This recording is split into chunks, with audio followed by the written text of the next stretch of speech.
সম্মানিত হাজরিন, আজিজ তলাবা, সম্মুখপানে উপস্থিত আমার প্রিয় সাংবাদিক ভাইরা, দূর দূরান্ত থেকে আগত বিশিষ্ট ব্যক্তিবর্গ,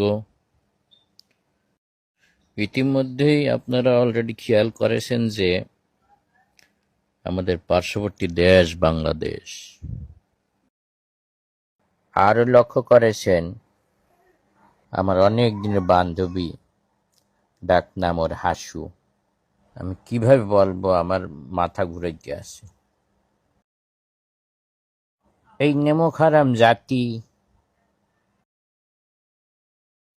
ওকে ওই দেশ থেকেই খেদাই দিয়েছে। আহারে বেচারি,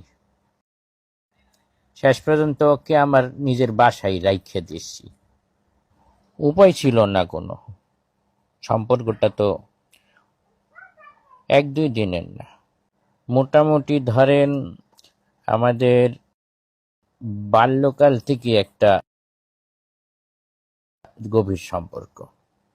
আমি তো মানুষ, তাই না? এই যে সিচুয়েশনে আপনারা কি করতেন, ঠিক আমিও সেই কাজটাই করেছি।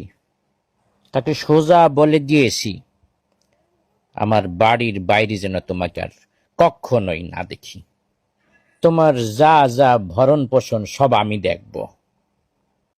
তাকে কথা দিয়েছি, যতদিন এই দেহে নিঃশ্বাস আছে, যতদিন এই গঙ্গায় সূর্য অস্ত যায়, আর যত লোক হাওড়া ব্রিজের নিচে হাঁকতে যায়, ততদিন তুমি আমার ঘরের ভিতরেই থাকবা।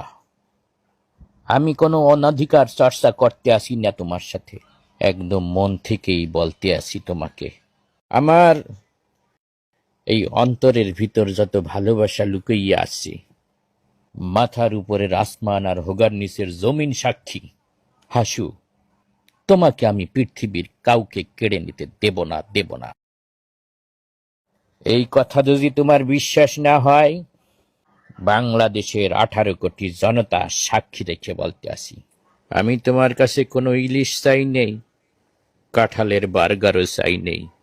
আমার একটাই শখ, হাসু তুমি আমার হয়ে যাও, আমি পৃথিবী তোমার পায়ের নিচে আইনে দেব। আমি মোদি কারো কাছে কোনোদিন এইভাবে হাত জোর করি নাই, একমাত্র তোমার কাছেই প্রেম ভিক্ষা চাই।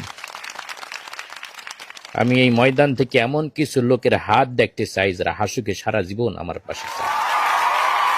মেলা দেখি।